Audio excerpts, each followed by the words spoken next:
Je vais boire à l'entrée, aux sources de la paix.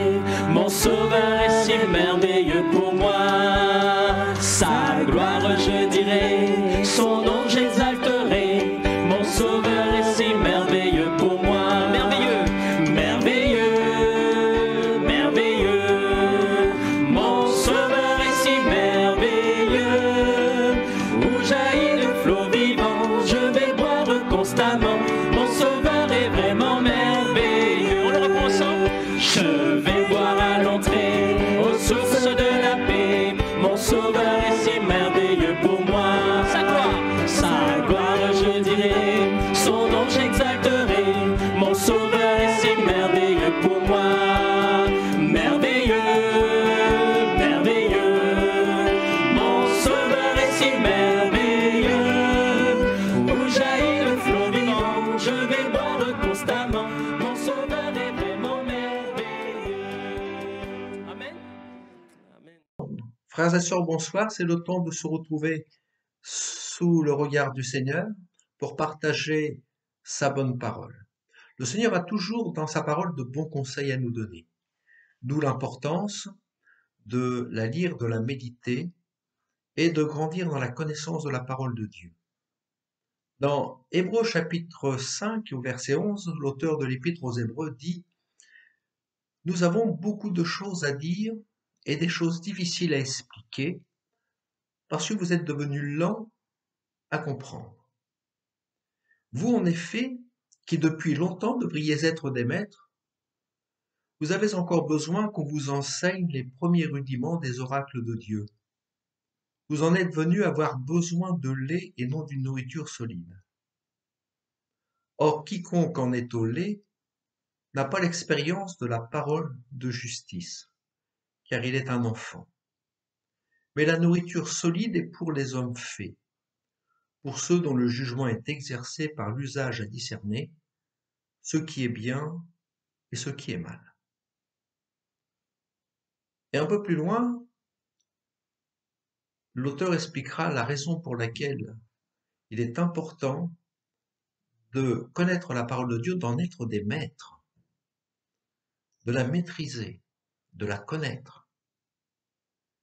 Et il expliquera que si nous n'avons pas ces progrès dans la connaissance de la parole de Dieu, il est un danger que nous puissions tomber. La parole de Dieu est importante, et dans notre vie, elle doit être importante. Elle est une lumière sur notre sentier. C'est elle qui nous dirige. C'est elle qui nous montre les choses. Nous savons que nous sommes dans un temps, et nous sommes à la fin des temps, et à la fin des temps, l'Écriture nous rappelle qu'il y aura de faux prophètes, de faux docteurs, des sectes pernicieuses, des personnes qui diront des choses qui sont fausses. Et l'enfant de Dieu doit être en mesure. Et je crois qu'aujourd'hui, plus que jamais, et demain ça s'accentuera encore, il nous faut savoir ce qui est vrai de ce qui est faux.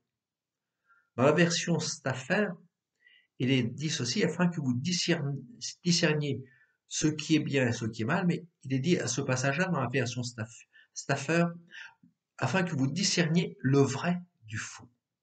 D'où l'importance de connaître et de maîtriser et de consulter la parole du Seigneur. Non pas seulement de l'écouter, mais de la consulter, de la méditer pour soi-même et de progresser dans la parole de Dieu. Donc je voudrais voir que le Seigneur nous a donné sa sagesse. Elle est plus ou moins développée, mais le Seigneur nous a donné sa sagesse. Et les paroles du Seigneur nous rappellent, si quelqu'un manque de la sagesse, qu'il la demande avec foi. C'est ce que Jacques nous dira. Qu'il la demande avec foi. Et demandons au Seigneur de grandir dans la sagesse. Et la sagesse nous donnera ce que le Seigneur nous invite de faire dans l'Écriture. Et il nous dit dans 1 Thessaloniques 5, 19, « N'éteignez pas l'esprit, ne méprisez pas les prophéties, mais examinez. Examinez toutes choses et retenez ce qui est bon. » D'où l'importance, le Seigneur dit de ne pas mépriser. C'est vrai qu'à force d'entendre des choses qui sont peut-être litigieuses, erronées, ou sur lesquels on peut avoir des doutes, on pourrait mépriser la prophétie. Mais l'Écriture nous invite et dit, mais ne méprise pas la prophétie, mais tu examines. Tu examines ce qui est dit et tu retiens ce qui est bon. Mais ne rejette pas tout. Le Seigneur le rappelle, il dit, c'est l'apôtre Pierre qui le dira dans sa deuxième lettre, car ce n'est pas par une volonté d'homme qu'une prophétie a jamais été apportée, mais c'est poussé par le Saint-Esprit que des hommes ont parlé de la part de Dieu.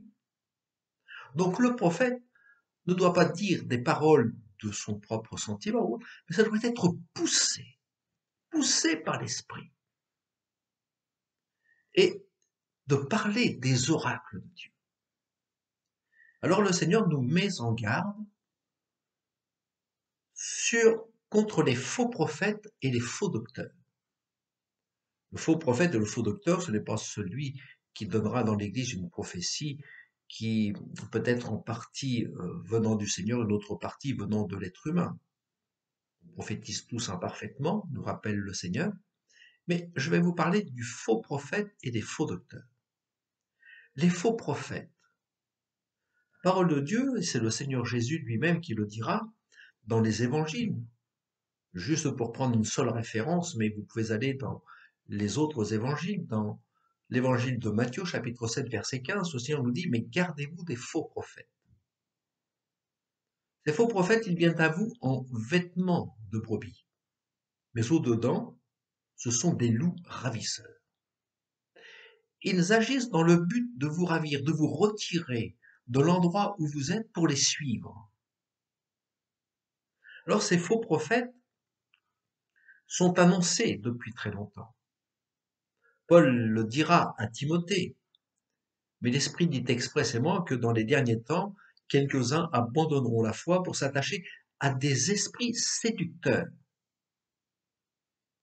et à des doctrines de démons,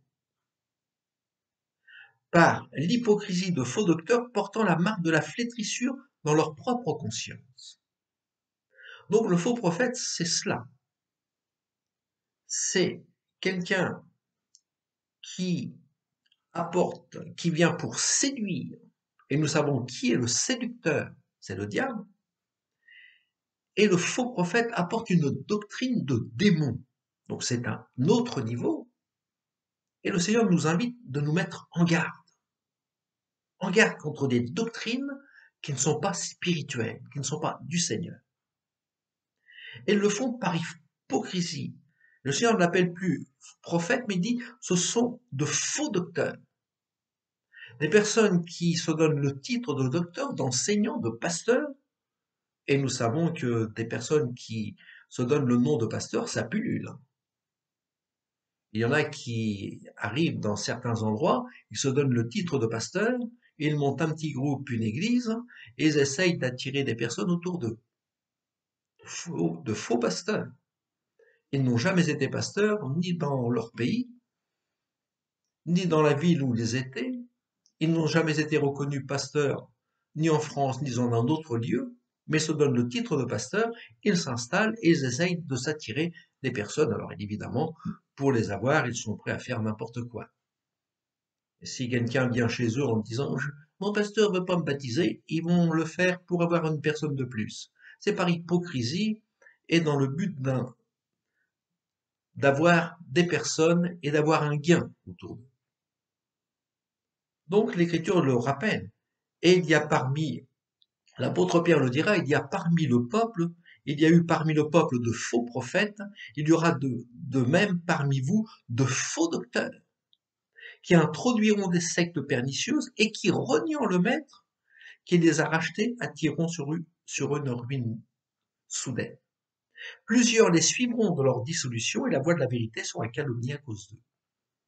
Et par cupidité, par amour de l'argent, par besoin, nécessité d'argent, ils trafiqueront de vous au moyen de paroles trompeuses. Eux, que menacent depuis longtemps la condamnation et dont la ruine ne sommeille point. Donc il y a l'importance de veiller à ne pas nous laisser emporter par n'importe quelle parole, avec des discours trompeurs, des discours séducteurs. C'est pour cela que l'Écriture nous invite et dit, mais vous devriez être des maîtres dans la parole de Dieu et d'être vigilants sur ce que nous entendons et ce que nous recevons de ces personnes. Je dis cela parce que nous recevons de bonnes choses dans l'Église. Mais nous sommes environnés de tant de messages, d'informations. Tout ce qui est médiatique, tout ce qui est l'Internet, c'est excellent. Mais il y a également ces enseignements erronés qui viennent jusque dans nos maisons, au travers de l'Internet, au travers des médias. Et il y a qui parlent de choses qui les dépassent. Il y a des personnes qui parlent de choses qui les dépassent. Au lieu de se taire et d'être à l'écoute de l'enseignement de la parole de Dieu, ils font des interprétations fantaisistes en s'égarant au risque d'égarer les autres par leur raisonnement. Et ça n'a pas l'air de les gêner, puisqu'ils pensent avoir de grandes révélations. C'est ce que l'apôtre Paul dit dans toutes ses lettres. Il parle de choses compliquées, nous rappelle l'apôtre Paul, et dont des personnes ignorantes et mal affermies tordent le sens. Les frères et sœurs, veillons à ce que les enseignements que nous pouvons recevoir de l'extérieur de l'Église, ce ne soient pas des enseignements qui soient erronés, des personnes méconnaissant la parole du Seigneur, mal affermies et qui ne tordent le sens des Écritures, comme celui des autres Écritures. Et cela pour leur propre ruine et pour la ruine également de ceux qui les écoutent et qui les suivraient. Et je crois que ces personnes se multiplient de plus en plus. Ils recherchent les premières places et ne pouvant pas les trouver dans leur église, bien certains parlent aux jeunes chrétiens ou aux personnes nouvelles. Quelques-uns se donnent le nom de prédicateurs, de pasteurs, de prophètes, quand ils n'ont rien reçu de ces ministères, parce que c'est Dieu qui donne les ministères, et quand l'Église n'a pas reconnu le ministère don, comme le rappelle le Seigneur. Frères et sœurs, ce sont des choses qui existent. Le Seigneur dira à l'Église d'Éphèse, « Je connais tes œuvres, je connais ton travail et ta persévérance, je sais que tu ne peux supporter les méchants, que tu as éprouvé ceux qui se disent apôtres et ne le sont pas, et que tu les as trouvés menteurs. » Donc au sein de l'église d'Éphèse, il s'était introduite des personnes qui se disaient apôtres et qui ne le sont pas. Et l'église d'Éphèse les a reconnus menteurs. Ils mentent par rapport à la vérité. Donc la sagesse, frères et sœurs, que Dieu veut nous donner, que nous donne le Seigneur, nous pousse à être des maîtres, à examiner les Écritures pour ne pas s'égarer dans un enseignement qui ne serait pas conforme. On sait que les chrétiens de Bérée, dans Acte 17, reçoivent la parole de Dieu avec beaucoup d'empressement, mais ils avaient une grande sagesse au fond d'eux-mêmes, c'est qu'on ne pouvait pas leur dire n'importe quoi. Ils examinaient chaque jour les Écritures pour voir si ce qu'on leur disait était exact. Ils ne prenaient pas seulement, mais ils examinaient pour savoir si les apôtres qui leur enseignaient la parole de Dieu, ce qu'ils disaient était conforme à la parole de Dieu, aux Écritures. Le manque de connaissance de Dieu est un danger.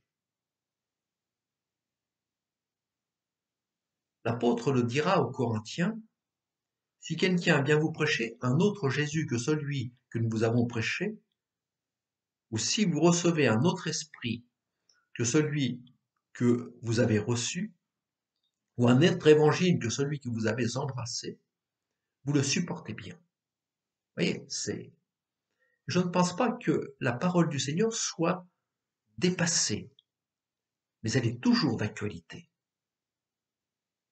Et je crois que venant à la fin des temps, la parole de Dieu est de plus en plus actualisée par ce qui se passe dans notre monde, dans notre société. La parole de Dieu m'assure d'être sur le bon chemin. La parole du Seigneur me guide, elle me garde, elle assure mon pas. N'est-il pas écrit que la parole du Seigneur est là pour me diriger? La parole est une lampe à mes pieds, une lumière sur mon sentier. Mais pour marcher selon la parole du Seigneur, il faut la connaître, il faut la maîtriser, il faut en connaître non seulement des passages par cœur, mais comprendre ce que nous lisons. Ne nous engageons pas, frères et sœurs, à la légère. N'avalons pas toutes les paroles que nous pouvons entendre des uns et des autres, des médias, des réseaux sociaux, même de nos amis qui semblent en savoir plus que tout le monde. Ces gens qui dira, bien-aimés, n'ajoutez pas foi à tout esprit, mais éprouvez les esprits pour savoir s'ils sont de Dieu, car plusieurs faux prophètes sont venus dans le monde. Prenez à cœur toutes les paroles que je vous dis, dira Moïse, que je vous dis aujourd'hui de recommander à vos enfants, afin qu'ils observent et mettent en pratique toutes les paroles de cette loi. La parole de Dieu doit être communiquée à nos enfants, mais elle doit être saine, elle est saine. On ne peut pas y introduire à l'intérieur des choses erronées. La saine doctrine doit être communiquée aux nôtres. Le premier témoignage, c'est le témoignage rendu dans la maison. Et de ne pas répondre de fausses doctrines, des enseignements erronés, etc.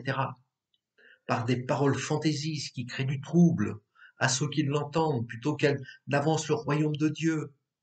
Ne donnez pas foi à toutes ces paroles que vous entendez, mais examinez toutes choses pour savoir si cela est conforme à la parole du Seigneur. La raison est toute simple. Le Seigneur le dit dans Deutéronome 32, 47, car ce n'est pas une chose sans importance pour vous, c'est votre vie. Et c'est par là que vous prolongerez vos jours dans le pays dont vous prendrez possession. Et le Seigneur le rappelle dans l'évangile de Jean, chapitre 8, verset 31. Si vous demeurez dans ma parole, vous êtes vraiment mes disciples. Voilà. Donc nous avons le moyen de savoir qui demeure dans la parole de Dieu et pour savoir si celui que nous écoutons est vraiment disciple du Seigneur. Alors veillons, frères et sœurs, parce qu'il y a de faux docteurs, des ouvriers trompeurs qui sont déguisés en apôtres de Christ. Et le Seigneur le rappelle, et cela n'est pas étonnant, puisque Satan lui-même se déguise en ange de lumière. Il n'est donc pas étrange que ces ministres aussi se déguisent en ministres de justice, leur fin sera selon leurs œuvres. C'est ce que l'apôtre Paul dit dans sa deuxième lettre aux Corinthiens, chapitre 11.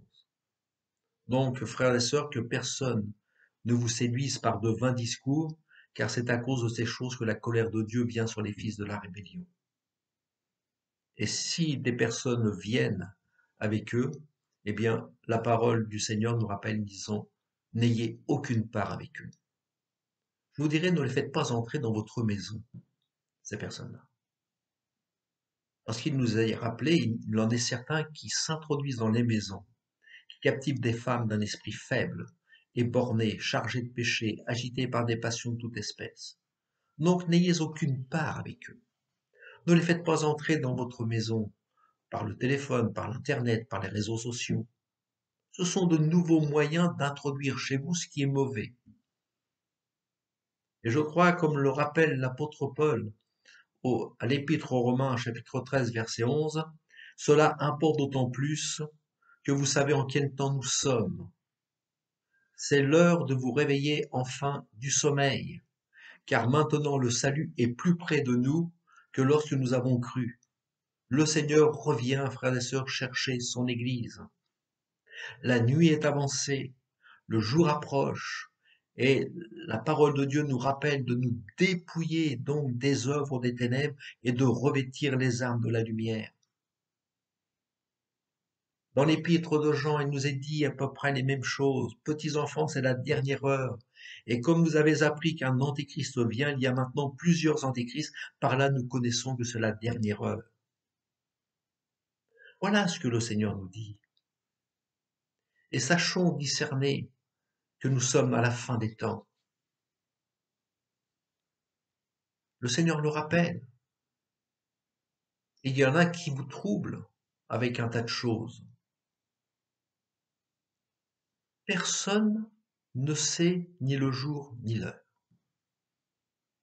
Il y a quelques années en arrière, j'ai reçu par mail, je ne sais pas comment ce personnage a vu mon adresse mail, mais peu importe, il m'avait envoyé tout un tableau scientifique, enfin c'était très bien fait, avec des dates et des événements qui se sont passés.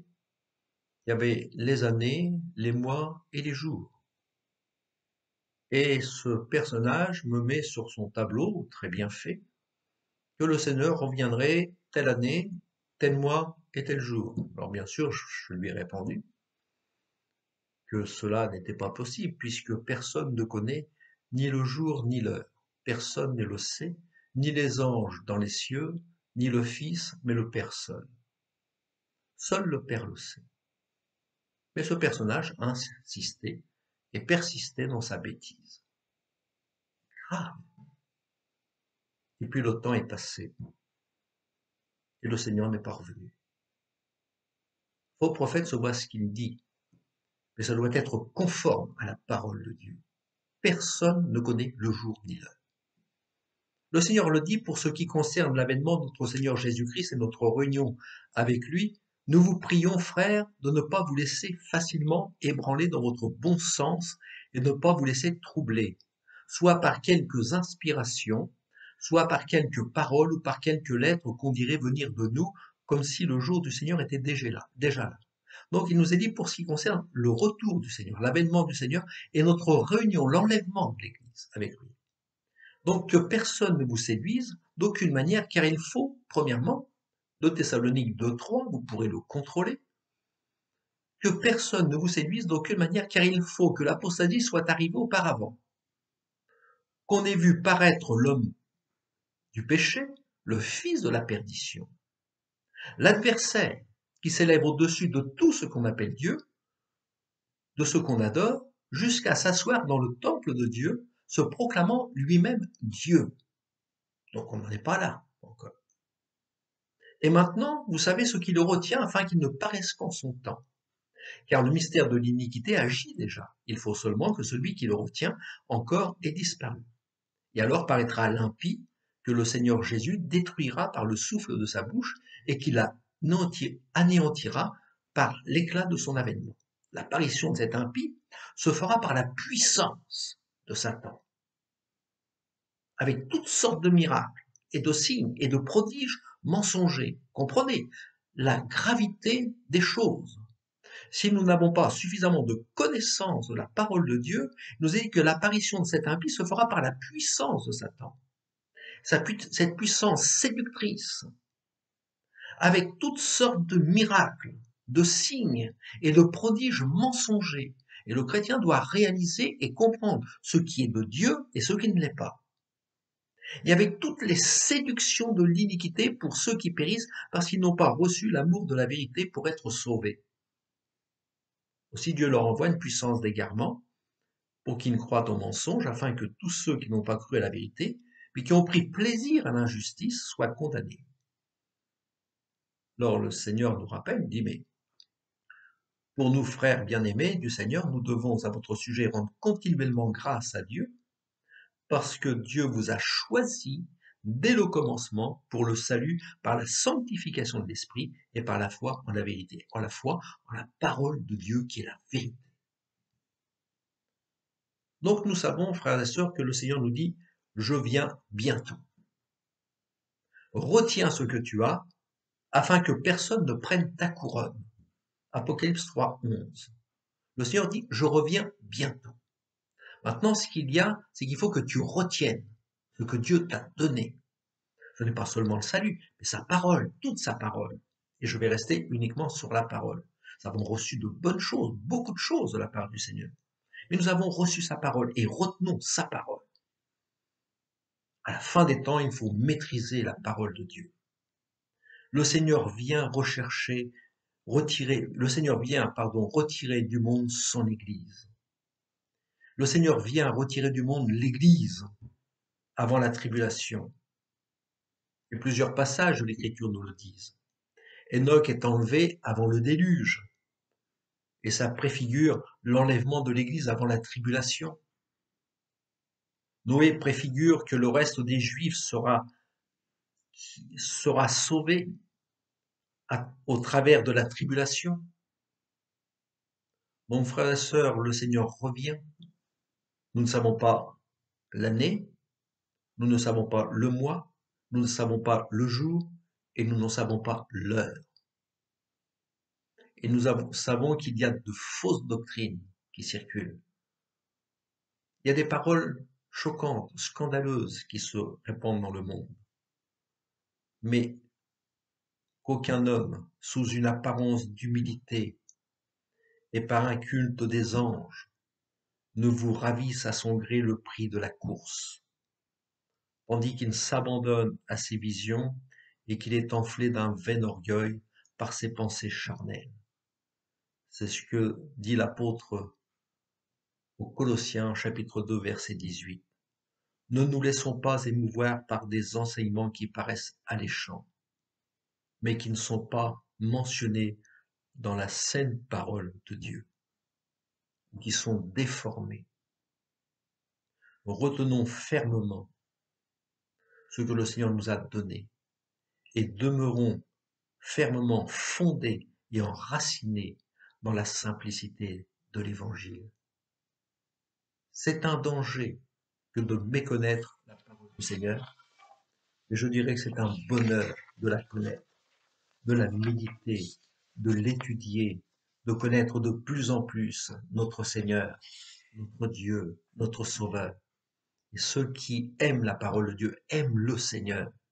Ils aiment à le connaître de plus en plus et apprenons à aimer, apprenons à connaître le Seigneur d'une façon personnelle, non pas seulement de l'entendre dire, c'est bien, mais ouvrons la parole de Dieu, méditons-la, prions, et vous avez le droit de demander que le Seigneur vous éclaire, et gardons ce que vous avez, gardez-le gravé dans votre cœur. C'est votre bonheur de pouvoir découvrir combien Christ est merveilleux, qu'il est un Dieu d'amour, et d'apprendre à reconnaître sa grandeur, sa présence, sa vie, et ce qu'il a préparé de bon pour nous. Frères et sœurs, l'apôtre dira, l'auteur de l'Épître aux Hébreux dira, vous devriez être des maîtres concernant la parole du Seigneur. Puissions-nous dire, oui Seigneur, j'aime ta parole, j'aime la méditer, mais je veux aller encore de progrès en progrès dans les connaissances de ta sainte parole, et que le nom du Seigneur soit béni. Amen. L'immensité de ta grandeur me montre que je ne suis rien. Mais quand tu façonnais la terre, j'étais déjà près de ton cœur. Tu m'aimais avant que je sois, et pour moi tu as tout donné. Toi seul pouvais me libérer. C'est pourquoi je veux t'adorer. Toi seul est digne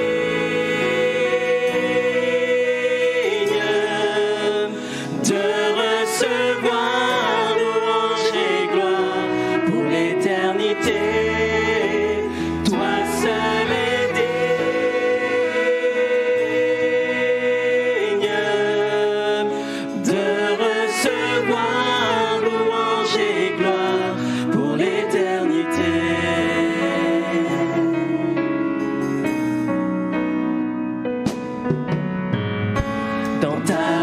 hanches je me tiens. Dites au Seigneur ce matin, oh Jésus, car tu as ce dont j'ai besoin. La joie, la vie et le bonheur sont dans tes pas, vive mon sauveur. Ensemble, toi seul est digne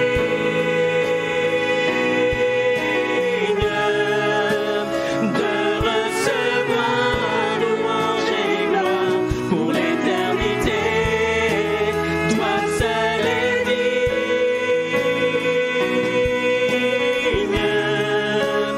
de recevoir louange et gloire pour l'éternité.